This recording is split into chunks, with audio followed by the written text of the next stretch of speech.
already 8 a.m. and you're still in bed. Get up and make me a glass of coffee. My mother-in-law's voice cut through my bedroom like a siren. Before I could even sit up, her palm cracked across my cheek. The sting was hot, sharp, and humiliating.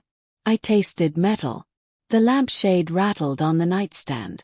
For a heartbeat, I saw my white hair fall across my eyes like a curtain. Then my mind went very still. I am Janet Whitaker, an 82-year-old grandmother, a retired schoolteacher from Ohio, a woman who has buried a husband, raised a son, and taught 1,000 children how to read. I move slower. I forget where I put my glasses. But my backbone is still straight. My hands still know how to hold a line. And right then, with my cheek burning and my pillow bunched under my neck, I knew one clear thing. It was time for her to learn a lesson from me. I looked up at her. Dorothy, my mother-in-law, stood at the foot of my bed like a general in a pink housecoat. She is 94, wiry and stubborn. She wears pearls even with slippers. She says coffee like it is a holy word. She believes the world should tilt when she walks. When she slapped me, her pearl bracelet slid down her thin wrist and clicked against her watch. That sound echoed inside me. Did you hear me? She snapped. Coffee. Like cream. Not that almond nonsense. And hurry. I did not move. My heart beat slow and heavy like a drum. Dorothy, I said. This is my apartment. I sniffed. Your apartment. Your rent is paid by my son. That makes it my family's money. That makes it mine. She pointed at the window. The sun is up. You should be up. A decent woman keeps a house. I don't know what kind of house you kept before, but under my roof. It's my roof, I said softly. Her mouth curled. Then act like it. She turned on her heel, and the smell of her powder followed. At the doorway she paused and looked back at me with that hard, glittering stare I knew too well. 5 minutes, she said. And don't think I won't count. Left. The hall clock began its gentle tick-tock. In that tiny sound I found my breath again. I swung my legs over the side of the bed. My knee popped. My face throbbed. I reached for the glass of water by the lamp with hands that still shook. And I told myself the same 3 words I had told my students before every big test. Steady and clear. How did we get here? It didn't start with a slap. Started months ago with kindness. My son, Michael, had flown to Seattle for work. My husband, his stepfather, had passed 2 winters back. The apartment felt too quiet. When Dorothy called and said, I shouldn't be alone anymore, Janet, I heard the soft wobble under her pride. Said yes. I said, come stay with me. I have a spare room. I baked banana bread for her first night and wrote her name on a little label for the mailbox. I put fresh tulips on her dresser. Meant well. I always try to mean well. The first week was gentle.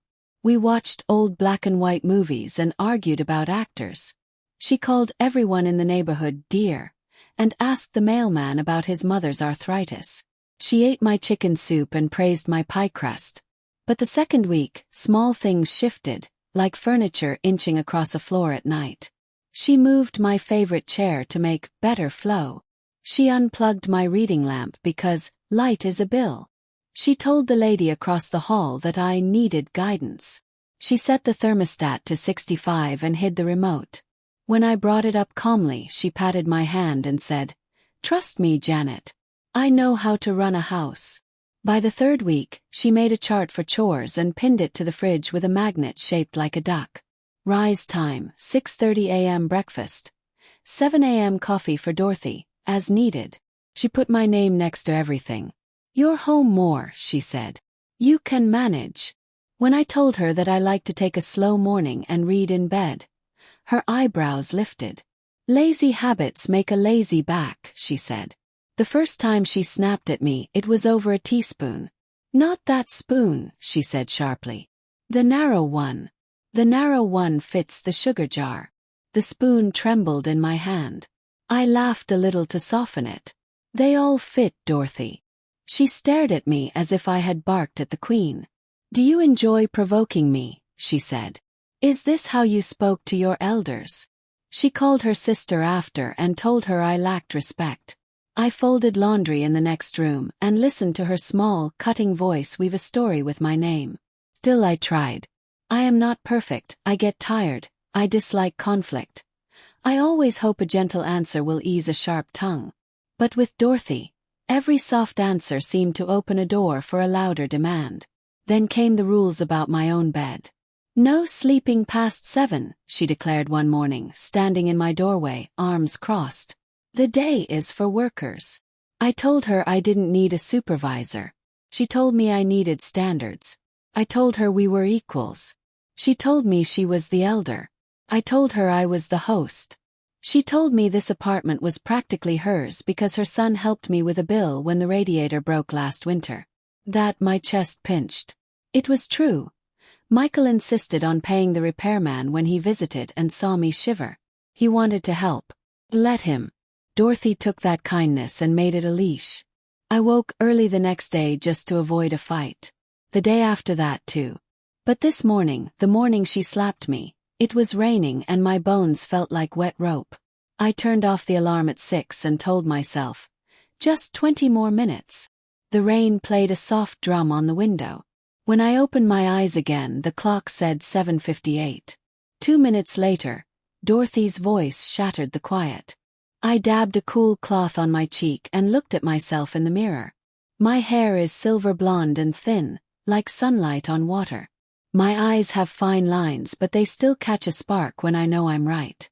I whispered to that woman in the mirror, "Janet, you are not a doormat." The woman nodded back. In the kitchen, Dorothy was already measuring ground coffee like a pharmacist. She didn't look up. 8 minutes, she said. You're late. I set the kettle on. The rain tapped harder. The apartment smelled like coffee and lavender and something sour. Anger, I guess. I watched her arms move, neat and fast. Dorothy likes order. She likes control more. She glanced at me and saw the edge of red on my cheek. For a second, something flickered in her eyes. Was it worry? No. It hardened. Next time, she said, don't make me repeat myself. I breathed in through my nose. Dorothy, I said, you cannot hit me. She waved a thin hand. Spare me your dramatics. It's not drama. My voice was low and even. It's a line. And you crossed it. She clicked her tongue. Lines are for children. At our age, we do what works. I felt something inside me settle, like a book falling perfectly into its place on a shelf. I had been careful. I had been patient. I had been a host. I had been a daughter-in-law. But I am also Janet Whittaker. I have a spine and I have a plan when I need one. The kettle began to hiss. I turned the flame down and very calmly, I reached for the bright blue binder on top of the fridge. Dorothy's eyes followed my hand. I placed the binder on the kitchen table and opened it to a page I knew by heart. The lease. Name. My signature. The clauses about guests. The clause about safety and harassment. The clause about quiet enjoyment. My favorite phrase in all the paperwork of life. I slid the paper toward her. What's this? She asked. Words, I said. The good kind. The kind that keep a home safe. Her face went a shade paler. You wouldn't, she whispered. I wouldn't what? Ask gently. Ask for what is mine. Use the rules we both agreed to. Draw a line where you drew a hand. Her jaw tightened. She pushed her chair back. The legs scraped the floor. You will not embarrass this family, she said, voice shaking with rage. If you try to throw me out, you will regret it. Michael will hear about what kind of woman you really are. I felt the old ache of mother guilt twist, the one that says be small, be nice, keep the peace. But another voice rose, steadier, be fair. I thought of my granddaughter Lily coloring at my table last month and saying, Grandma, your house feels safe. I thought of little hands and big hopes and the way a home holds them. I thought of who I want to be in Lily's memory. Not the woman who lets a bully rule her kitchen. The woman who taught her where lines go and how to stand behind them. The kettle whistled loud. I turned it off. Dorothy, I said, I will not throw you out. I will not embarrass anyone. I will give you 3 clear choices. We set kind boundaries and live with respect. Or you find another place where your rules fit. Or, I laid my hand on my phone.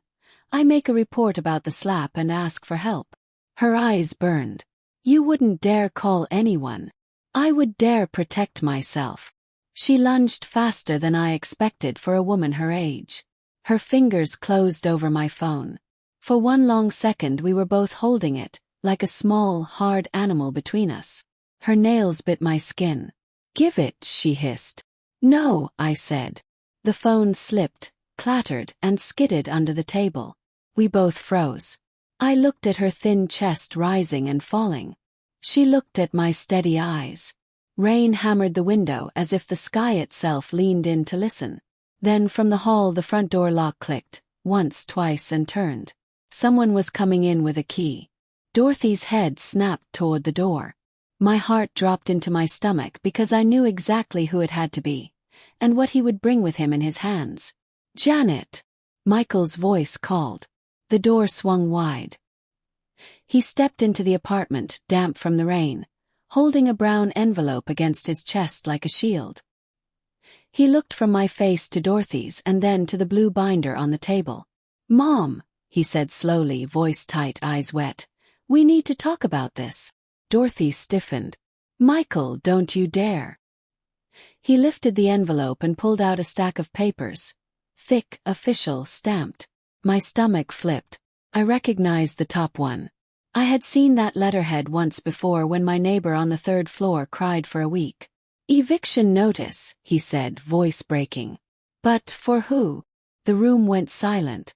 Dorothy's pearls clicked once against her watch. The rain stopped as if the clouds held their breath. I looked at my son, at his eyes full of confusion and guilt, at the paper trembling in his hand. I opened my mouth to speak. And the front door slammed again from behind him. A tall woman in a charcoal coat stepped in, shook out an umbrella, and lifted her gaze to mine with a cool, professional calm. Mrs. Whittaker, she asked, holding up a badge. I'm here about the report you filed last night. Dorothy's face drained of color. Michael stared at me, shocked. My cheeks still throbbed where the slap had landed. I stood very still. Yes, I said, voice even. I did call. And there's one more thing you should see. I reached for the tiny black device tucked into the sugar bowl, the one I had set there after dinner yesterday, just in case words ever turned to hands again, and my finger hovered over the play button as 3 sets of eyes locked on me. Pressed it. The room filled with Dorothy's voice. And what it said in the next second would change everything. Dorothy's voice came hissing out of the small speaker, sharp and bitter. If you don't listen, Janet, I'll make sure everyone knows you're useless. I'll have Michael take this apartment away, and you'll be back in that nursing home where you belong.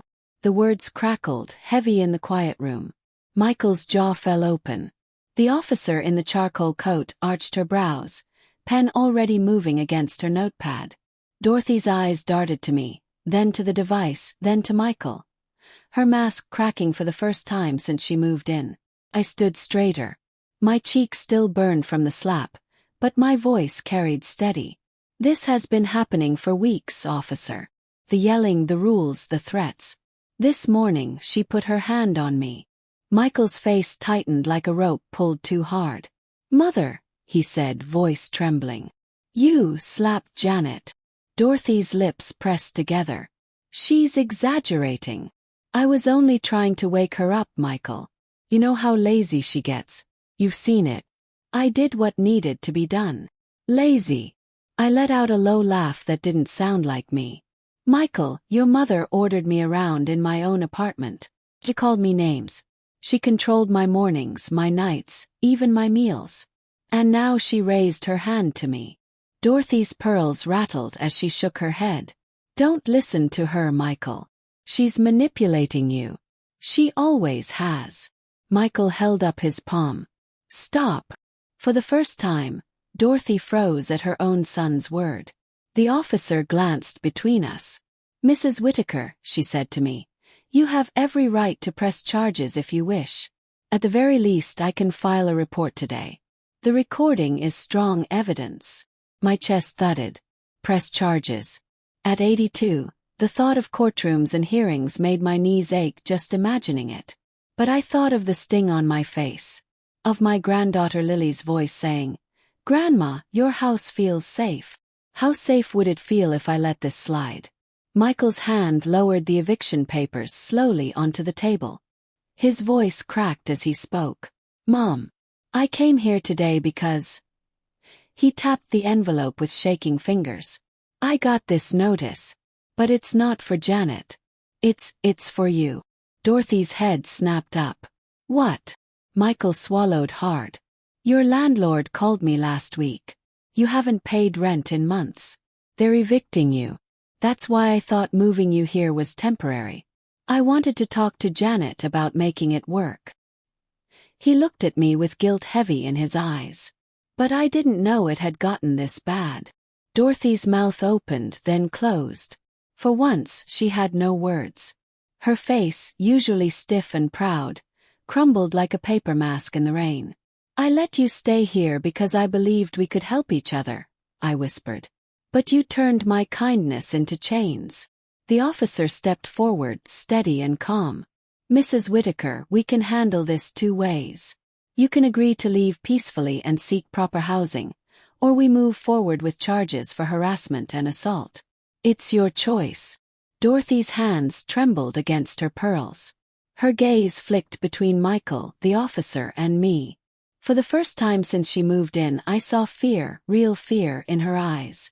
Michael whispered almost to himself, "Mom, how could you?" The rain started again, tapping against the window, filling the silence. I felt my spine straighten. I wasn't trembling anymore. I wasn't doubting anymore. For the first time in weeks, my apartment felt like mine again. But just as Dorothy opened her mouth to speak, my phone buzzed on the table. The officer glanced at it. I picked it up and saw the caller ID. It wasn't a telemarketer. It wasn't a friend. It was Lily's school. My stomach dropped. Why would they be calling at this hour? Pressed accept. "Hello," I said, my voice thin. "Mrs. Whitaker." The principal's voice came, urgent. "We need you to come down immediately.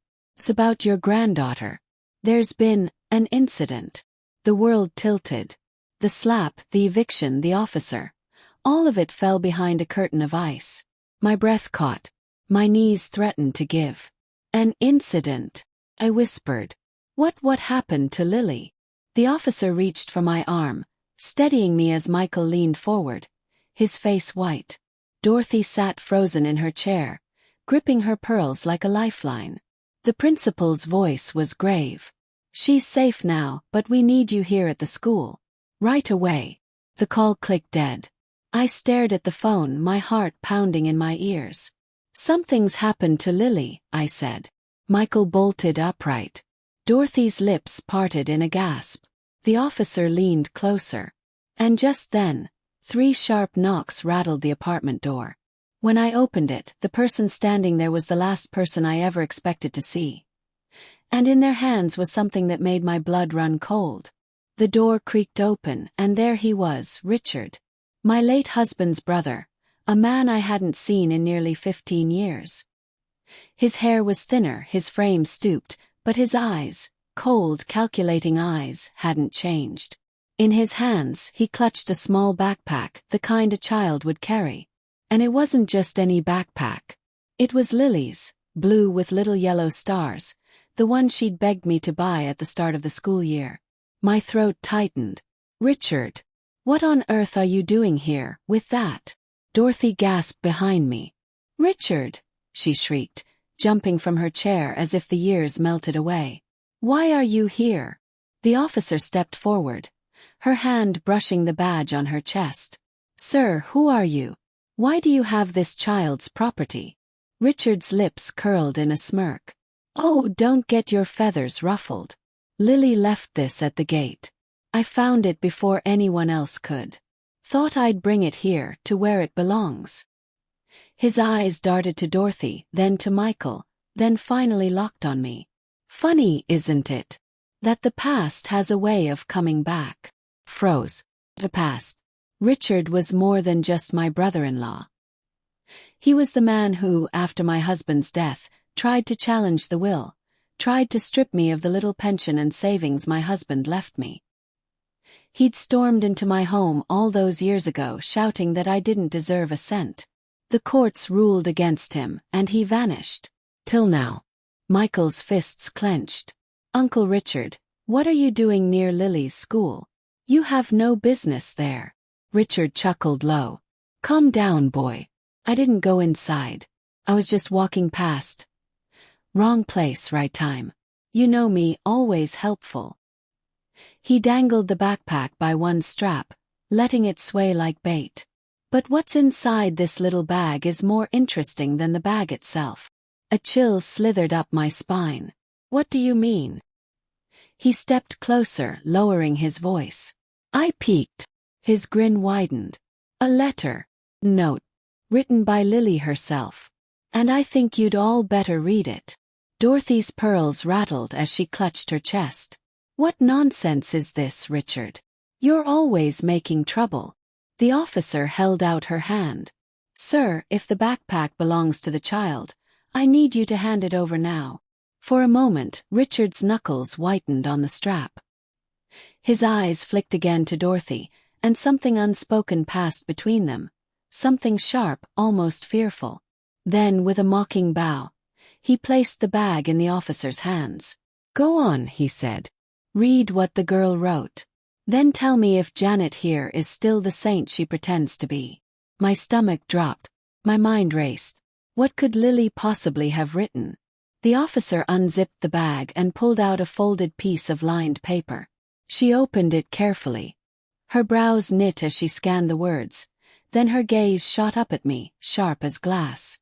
Mrs. Whitaker, she said slowly, did you know your granddaughter wrote a note saying she doesn't feel safe at your apartment? My knees nearly buckled. What? Michael's face went pale. That can't be right. Dorothy's lips spread into the faintest of smiles, as though she had been waiting for this moment. Richard leaned against the doorway, satisfied.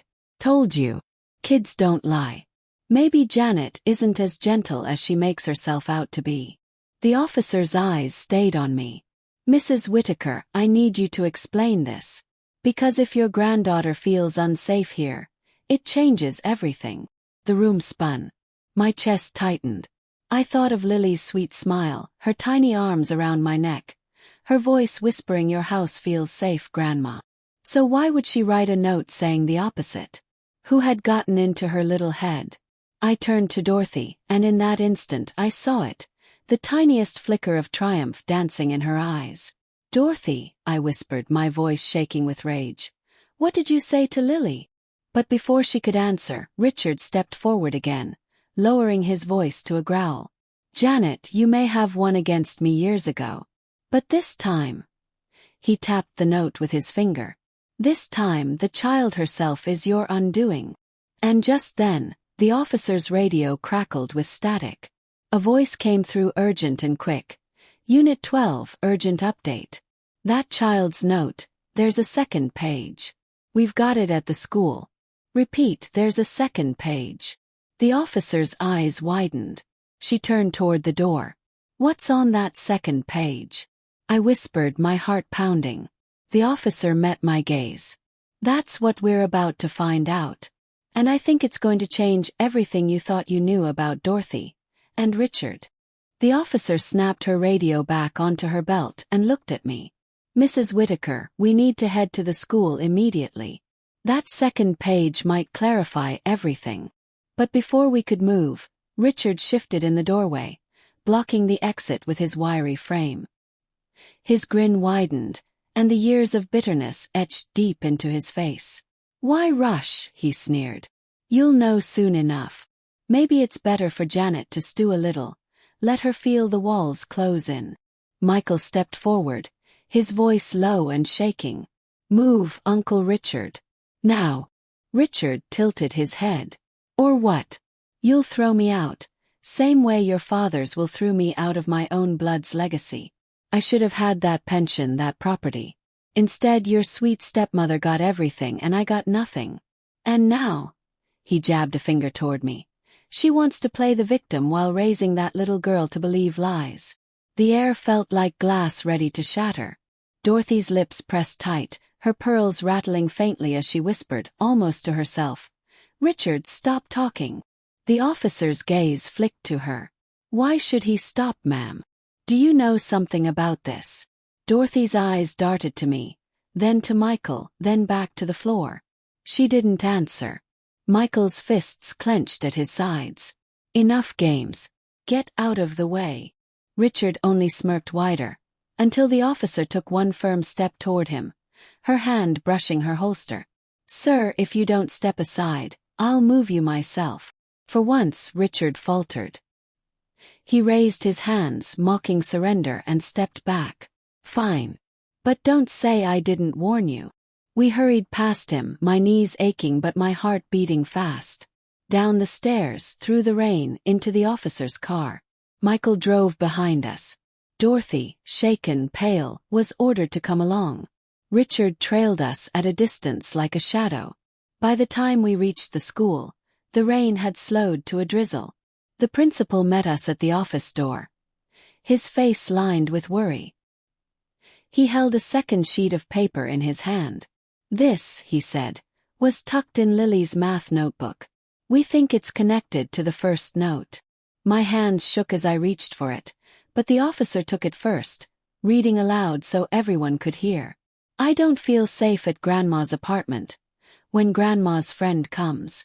He tells me not to tell, but I don't like when he asks me questions and touches my bag. Grandma doesn't know, and I don't want to make her sad. I only feel safe when she's in the room." My breath hitched. Michael's face turned white. Dorothy staggered into a chair. And Richard, who had just stepped through the doorway, went rigid. His smirk vanished, replaced by a flash of pure panic. The officer's eyes snapped to him. "Friend, huh? You wouldn't happen to know anything about that, would you, Richard?" Silence. The room seemed to shrink around us. My stomach twisted as I thought of Lily. Sweet, trusting Lily, writing those words alone, scared, trying to protect me while protecting herself. Dorothy's voice broke the silence, trembling and sharp. "Richard, what did you do?" His jaw tightened. His eyes darted toward the exit. And in that instant, I saw the truth flicker across his face. Guilt. The officer moved fast, stepping between him and the door. "Sir, you're not going anywhere until we get some answers." Michael's voice thundered louder than I'd ever heard. "If you touched my daughter—" "Michael!" I shouted, grabbing his arm. His body shook with rage.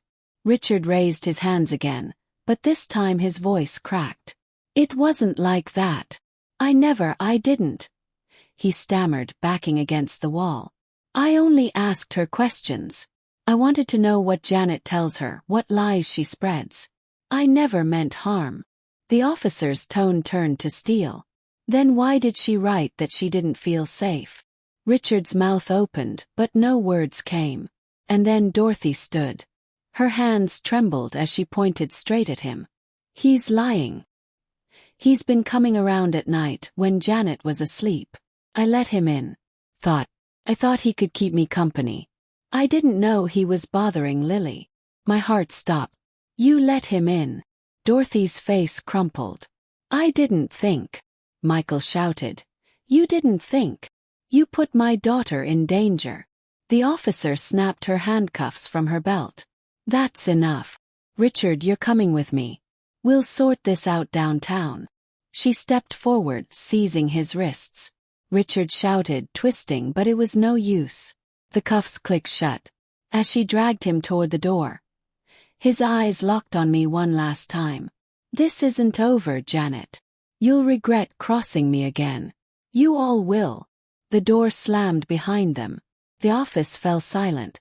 Michael dropped into a chair, burying his face in his hands.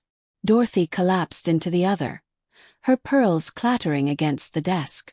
I stood frozen, Lily's note trembling in my hands, my heart pounding so hard I could hardly breathe. For a moment, I thought the storm had broken. But deep down, I knew this was only the beginning. Because Richard wasn't the kind of man who went quietly.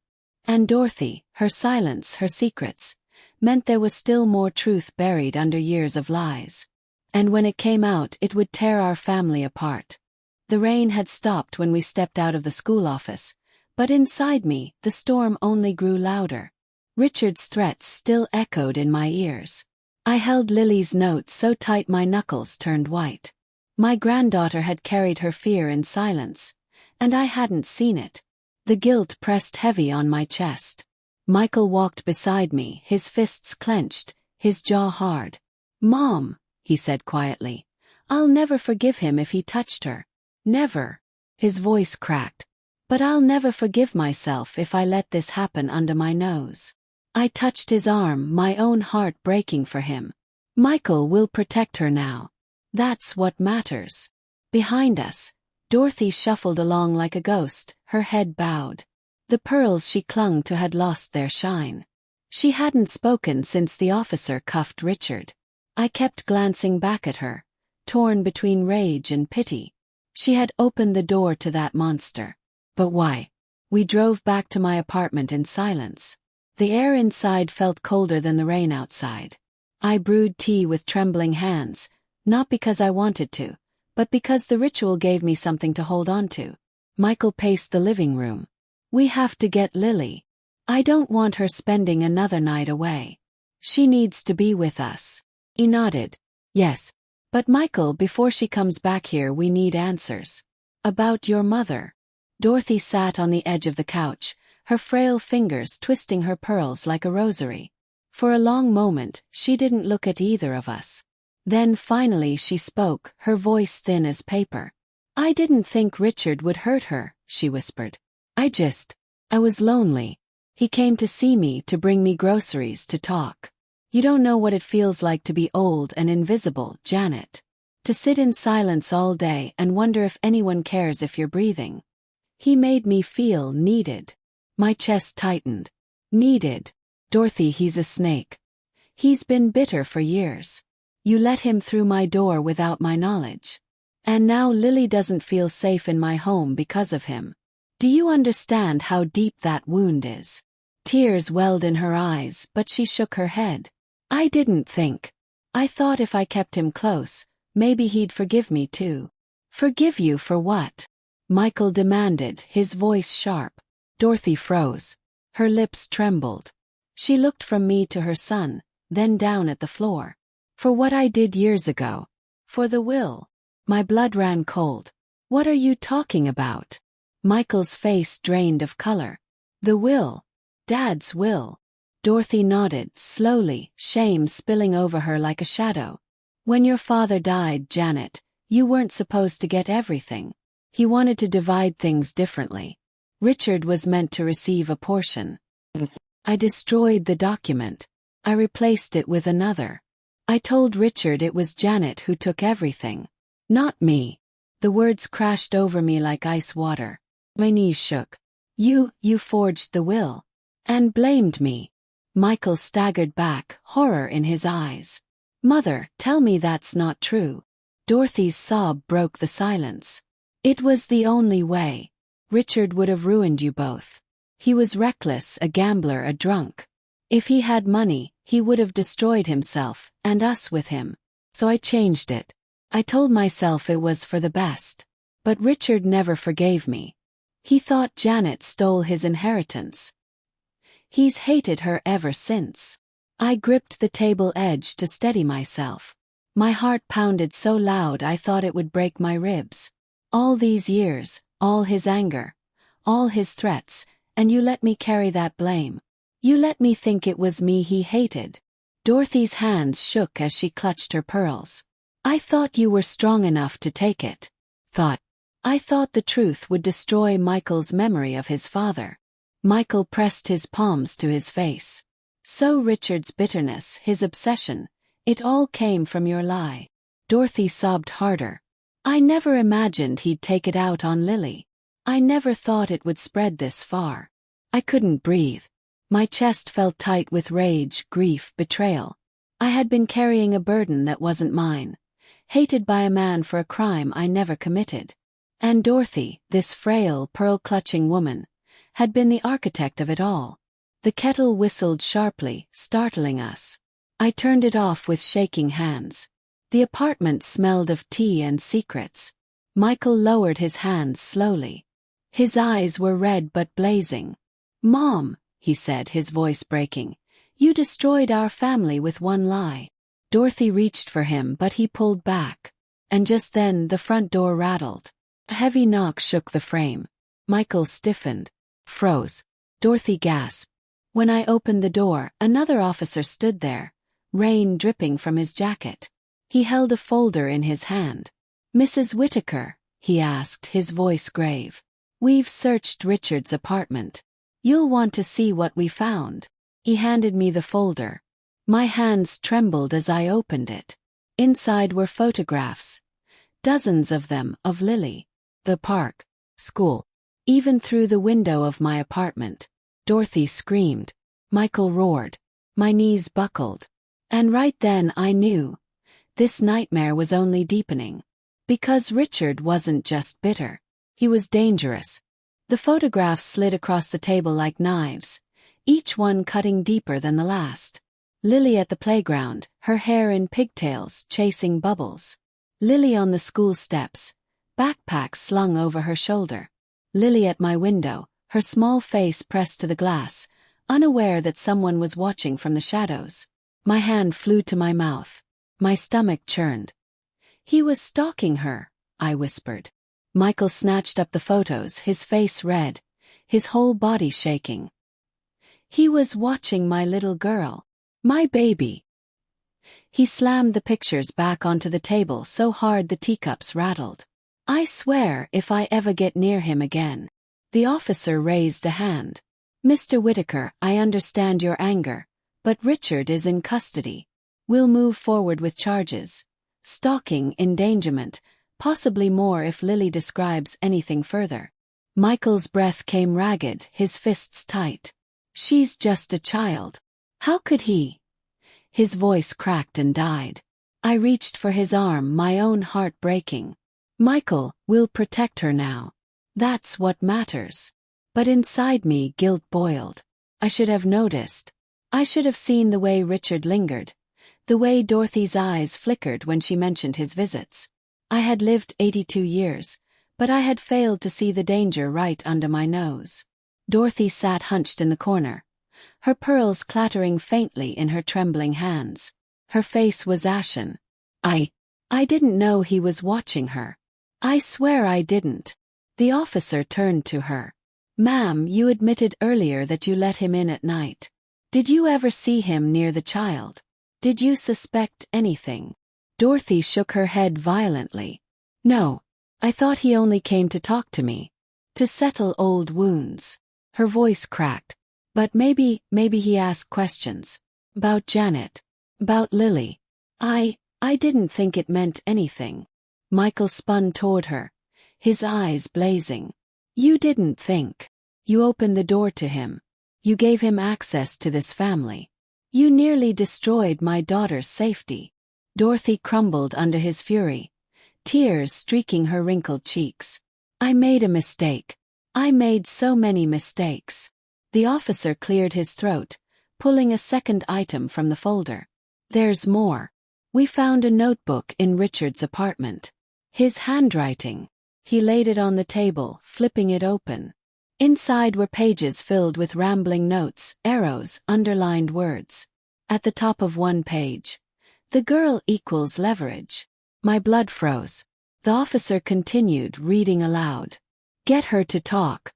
She'll spill secrets Janet hides. Dorothy will help. If Lily trusts me, I can use her to get what's mine. To break Janet once and for all." The room went silent, except for the tick-tock of the wall clock. Leverage. That was all Lily was to him. A pawn in his revenge. Michael collapsed into a chair, burying his face in his hands. His shoulders shook with silent sobs. I stood frozen, my breath shallow, my body trembling.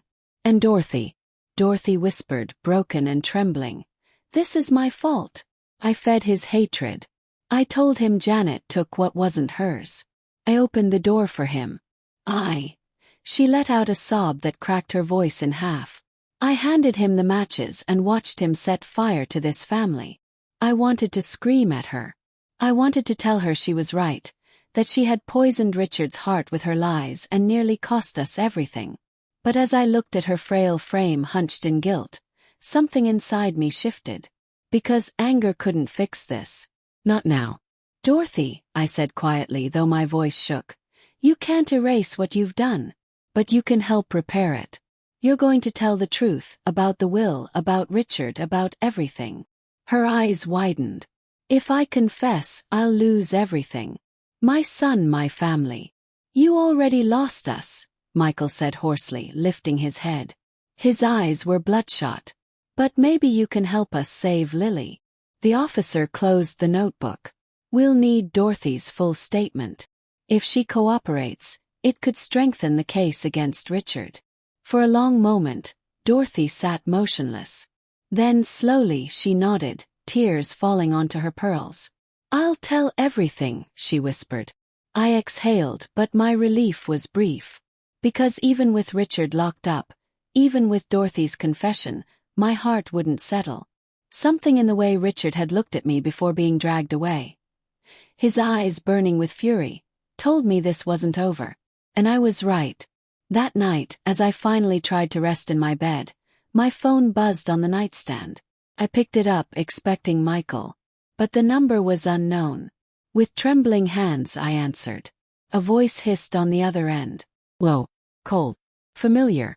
You think you've won, Janet. I still have friends. And one of them is closer to Lily than you realize. My heart nearly stopped. Who are you? I whispered, my voice breaking. The line went dead. And in the dark I knew. Richard wasn't acting alone. The phone slid from my hand and clattered onto the floor.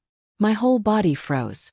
Richard was in custody, but his voice still slithered through the line like smoke. One of them is closer to Lily than you realize.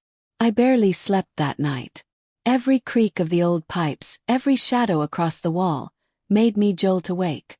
At dawn, I brewed a pot of strong coffee and sat at the kitchen table, staring at the cold photographs of Lily, trying to piece together who Richard's friend could be. By 8, Michael arrived with Lily. She ran into my arms, her small body warm against mine. I held her tighter than ever, fighting back tears. Grandma missed you so much, I whispered into her hair. But even as I hugged her, my mind replayed Richard's words. Someone close to her. Someone she trusted. The officer assigned to our case came by mid-morning. We've checked Richard's calls, she said, setting a report on the table. He's been in contact with several people. Old associates, neighbors, even family. We're narrowing down the list. Dorothy shuffled into the room, pale and trembling. She hadn't slept either. She reached for Lily, but Michael stepped between them. Not yet, he said coldly. You've done enough. Dorothy's eyes filled with tears, but she said nothing. The officer continued. Mrs. Whittaker, did Lily ever mention anyone new? Anyone who paid unusual attention to her? I looked at Lily, who sat quietly at the table coloring with her crayons. My heart squeezed. I knelt beside her. Sweetheart, I said softly, did anyone at school or around here ever make you feel strange? Like they were too close? She paused, her crayon hovering. Well, there's Mrs. Collins, she said. Michael frowned. Who's that? Lily shrugged. The nice lady in the building. She gives me cookies sometimes when you're not home, Daddy. She says she used to babysit kids, so it's okay. My blood went cold. Mrs. Collins lived on the 3rd floor.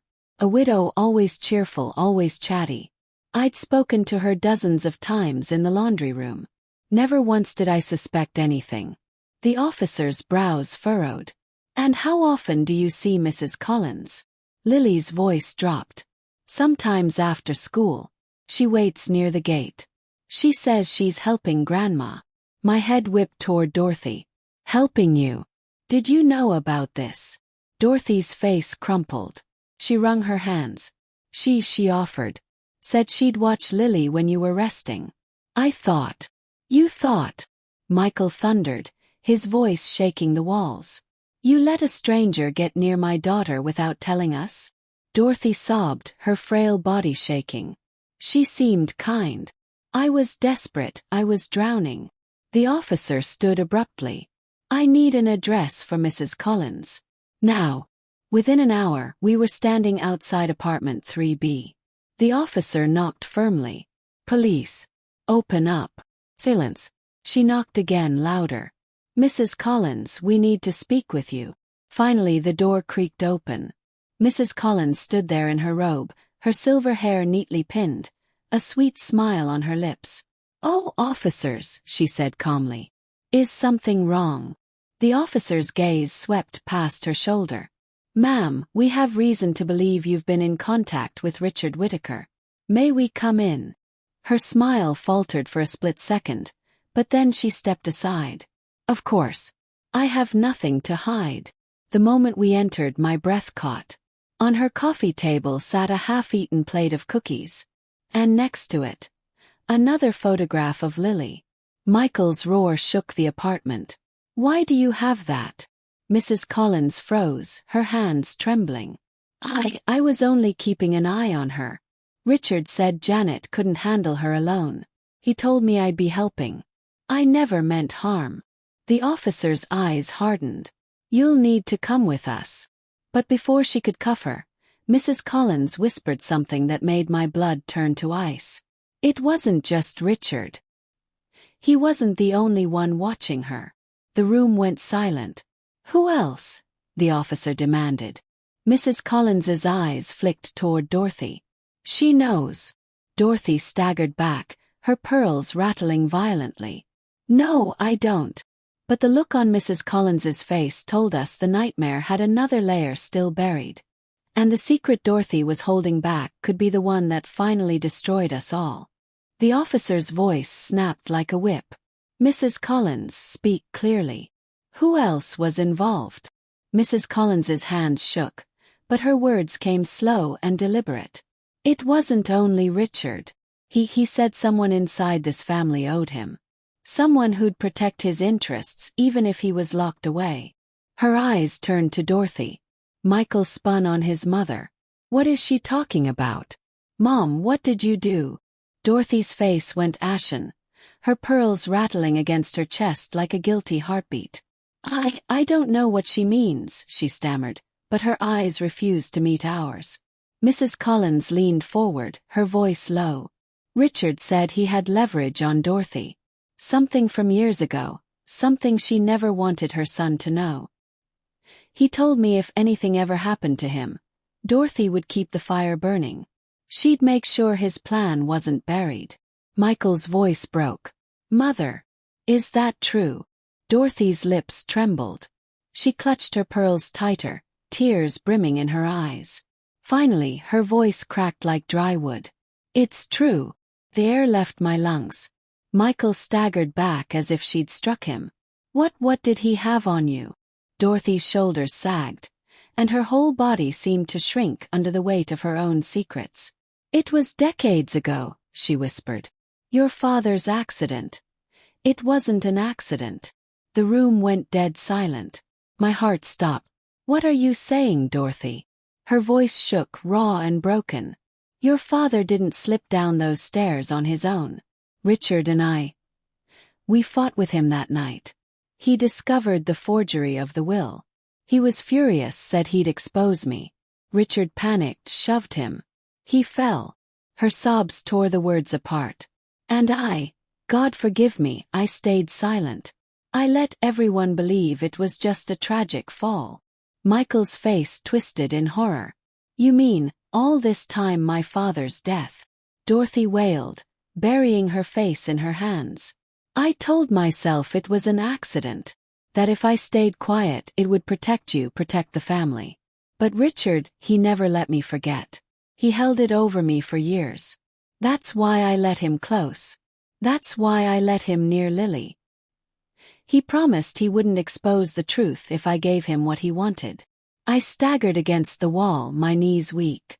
All these years I thought Richard's hatred came from greed, from bitterness.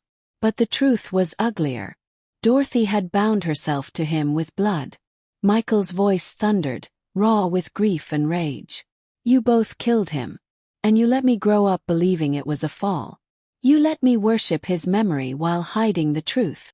Dorothy reached for him with trembling hands. I thought I was protecting you. Protecting me, he roared, tears streaking his face. You destroyed me. You let that man stalk my daughter, endanger her, because of your filthy secret. And you want to call that protection? The officer's jaw tightened as she pulled out her radio. We're taking both Richard and Dorothy into custody. This isn't just harassment anymore. We're talking about decades of lies, possible homicide, conspiracy. Dorothy fell to her knees, clutching her pearls, sobbing like a child. Please, please, Michael. Don't let them take me. I'm your mother. I'm all you have left. Michael's chest heaved. His eyes red with fury and heartbreak. For a long moment, he just stood there. His fists clenched at his sides, staring down at the woman who had raised him and betrayed him in the same lifetime. Finally, he turned to the officer. His voice was hoarse but resolute. Do what you have to do. The officer stepped forward, her cuffs clicking open. As she lifted Dorothy to her feet, Dorothy's eyes met mine. They weren't angry anymore. They were hollow, pleading, broken. Janet, she whispered, tell him I did it for him. Tell him. Her words choked off as the officer snapped the cuffs around her wrists. Michael turned away, his shoulders shaking. Lily clutched my hand, her wide eyes glistening with confusion and fear. I bent to her, pressing my lips to her hair, my heart breaking. But even as Dorothy was led out of the apartment, I couldn't shake Richard's words on the phone. I still have friends. Because if Dorothy had confessed, who else was still out there carrying his torch? The nightmare wasn't over. It was only shifting. And I knew, before this ended, another storm was going to break wide open. The apartment felt hollow after the officer led Dorothy away in handcuffs. The sound of the door closing behind them echoed like a coffin lid shutting. Michael stood in the middle of the living room, fists trembling at his sides. His chest heaved, his jaw locked. I could see him fighting back tears, grief, anger, betrayal all boiling in his veins. Lily clung to me, sensing the heaviness in the air. I stroked her hair, whispering, "It's all right, sweetheart. Grandma's here." But inside I was shaking too. Dorothy's confession had ripped open a wound so deep, I wasn't sure our family would ever heal. And yet, Richard's last words haunted me. I still have friends. I couldn't rest until I knew who else was tangled in his web. The officer returned later that night, her face grim. "We've been combing through Richard's contacts," she said.